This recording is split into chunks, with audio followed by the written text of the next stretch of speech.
This Saturday, our Houston Texans, take on the Indianapolis Colts at NRG Stadium.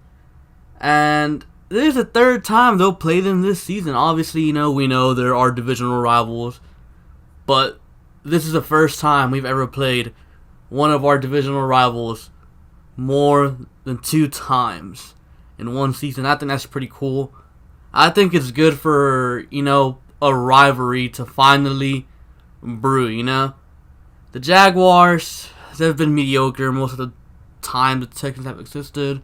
So have the Titans. Those aren't really much of a rivalry. The Colts, well, they've pretty much owned us since we became a team. Like, the tides have turned a little bit as of late. But still, most of the time we end up splitting with the Colts. We've only swept them once. So, in the AFC South, there really isn't any rivalries. And this game against the Colts can be the start of a rivalry. Why? Well, Andrew Luck versus Deshaun Watson for probably the next 10 years, or maybe like 8 to 10 years, around there. I don't know how long Luck's going to play. He is a little bit older than Watson, so you got to keep that in mind. But yeah, I do think this can become a rivalry. I mean, Jacksonville's going to get worse before they get better. I don't see them being a problem to anyone for about, maybe to like 2-3 more years. Tennessee, well, they're the Titans. Like, come on, bro. And they have Marcus Mariota. They still, for whatever reason, believe in Mariota. So that's only gonna, hold them back. So this division is pretty much Texans versus Colts for the foreseeable future. And this game is gonna be the start of a Texans versus Colts rivalry. And I'm talking about a legitimate rivalry. I'm talking about, Pittsburgh, Baltimore type of stuff. That's how it starts. These teams are going to start to hate each other because not only are they going to be competing against each other for the division for years to come, and they'll definitely be standing in each other's way in the playoffs for years to come. Now, you can look at the Week 4 game. You can look at the Week 14 game we played against the Colts. You can look at them. You can take some things from them. But at the end of the day, I don't think either of those games is going to hint to what this game is going to bring. I think this game is going to be completely different from the first 2 games. Why? Because it's playoff football. Things change. Playbooks open up. You're playing to win, because if you don't win, you go home, obviously. So I don't think this game is going to turn out like the other 2 games. It's going to be a totally different game. You could take a few things from the game, a few things the Colts did, a few things the Texans did. You'll probably see some similarities, but you won't see everything the same. Now, Texans fans, I know you guys, again, if you watched my yesterday's video, a lot of you guys are completely terrified of the Colts. Well, I mean, why? Seriously, why? I mean, yeah, they're a good team, don't get me wrong. But the Texans are also a good team. The Texans only lost by 3 points last time the Colts came to town. Yeah, the Colts can win this game, but so can the Texans. This won't be a blowout. This will be a really close game, a really good game. So, if you're one of those people, just stop, Anyways, these matchups. Okay, so the Texans O-line versus the Colts pass rush, their defensive front. Last time around, and for most of this final stretch of the season, the Texans haven't been able to run the ball consistently. Against the Colts last time, they completely shut down our run game. But this time around, it's going to be different. I'm not saying Lamar Miller is going to be running all over these guys. No, not at all. In fact, I expect Lamar Miller to have an up and down game against these Colts. The reason why I'm saying the Texans will be able to get a run game going against the Colts is because if you watched last week's game against the Jaguars, and I'm pretty sure all you guys did, the Texans, they got Deshaun Watson involved in the run game with read options, and Deshaun Watson looked comfortable running the football. So, this time around, I can see Bill O'Brien, or I'm sure Bill O'Brien, will dial some of them up. He's going to get Watson in open space. He's going to get some running lanes going for Lamar Miller / Alfred Blue due to the read option. So I do think the Texans will have a better day running the football this game against the Colts. Now, in terms of the passing game, last time around, week 4, the Texans, Deshaun Watson, tore up the Colts pretty easily. And then week 14, it was the complete opposite. Deshaun had one of his worst games against the Colts last time. He was struggling against corner blitzes, safety blitzes, just blitzes in general. He wasn't seeing open guys. He wasn't throwing the ball accurately. He left some plays on the field.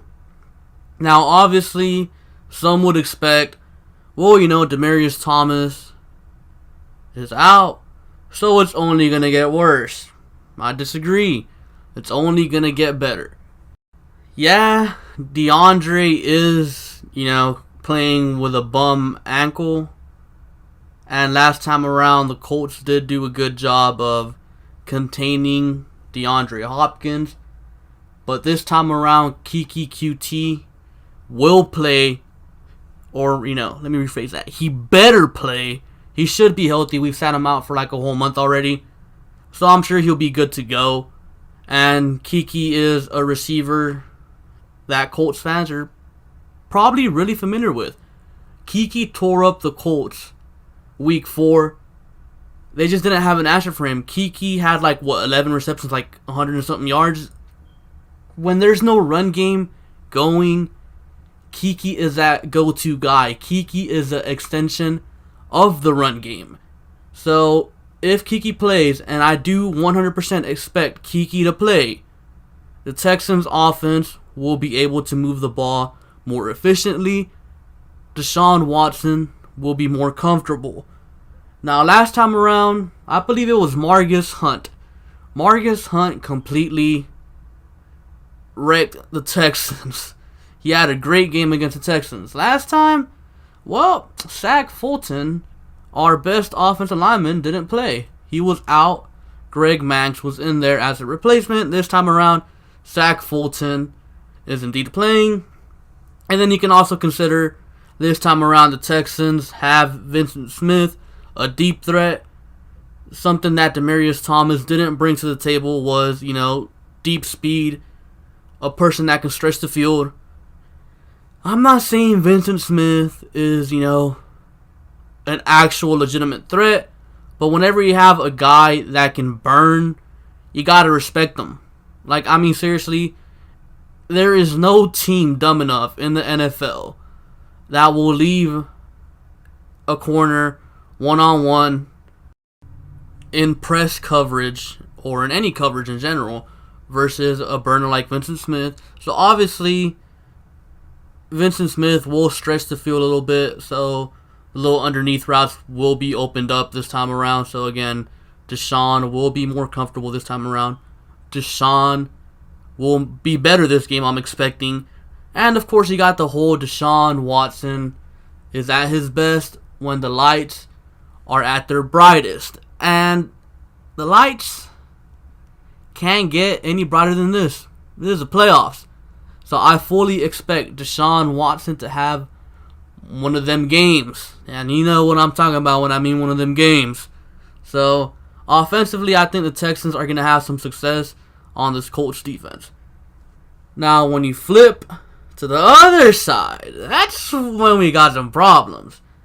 Run game, the Colts have a good O-line. They have a good run game these past, few weeks down the stretch. But the one consistent the Texans have had all season is, or at least defensively, is their run defense. The Colts do not believe they'll be able to get a run game going against the Texans. I don't care that they got one going against Tennessee. I don't care that they got one going against the Cowboys. Ran the ball down their throat. They ain't going to do that to Houston. Do not believe that. I think Houston's going to shut down their run game. But, that's fine for the Colts because you know what? T.Y. Hilton comes to NRG. You guys know what it is. T.Y.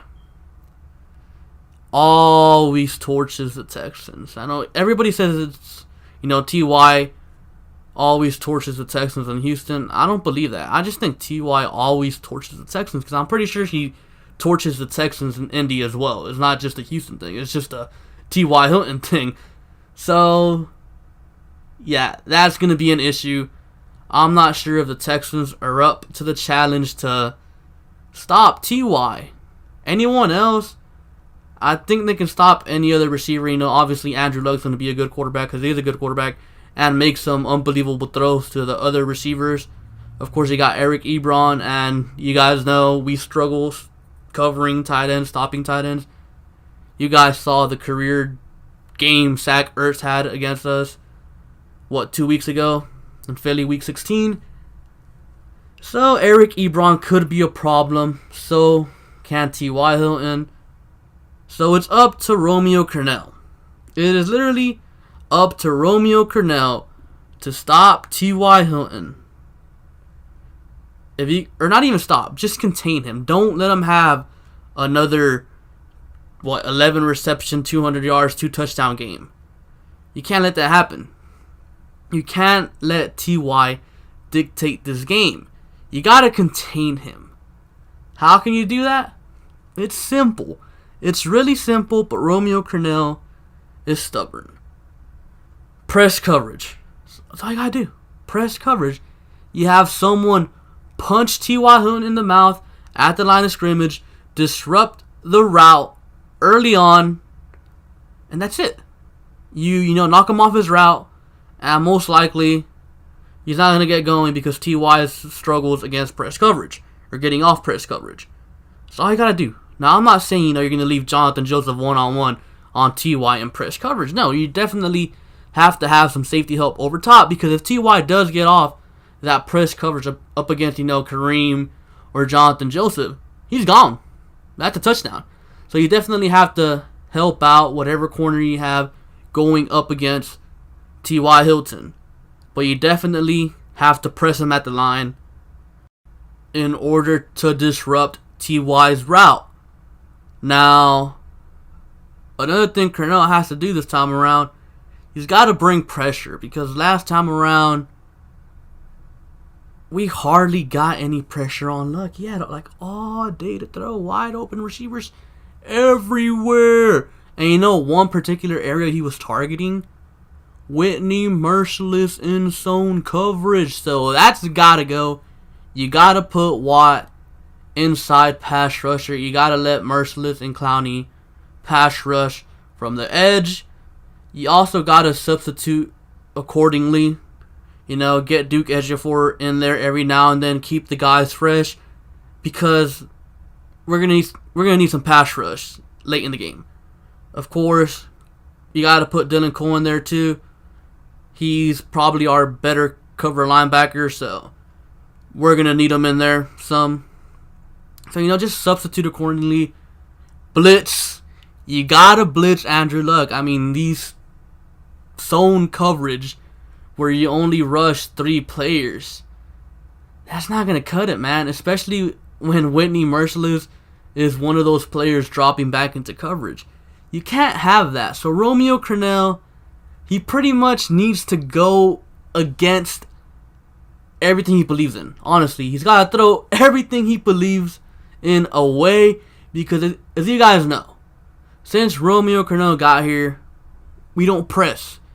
Our corners, they play 10 yards off the ball. And yet still, T.Y. burns the Texans.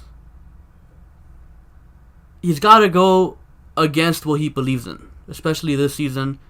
We hardly ever blitz. He has Merciless dropping back into coverage.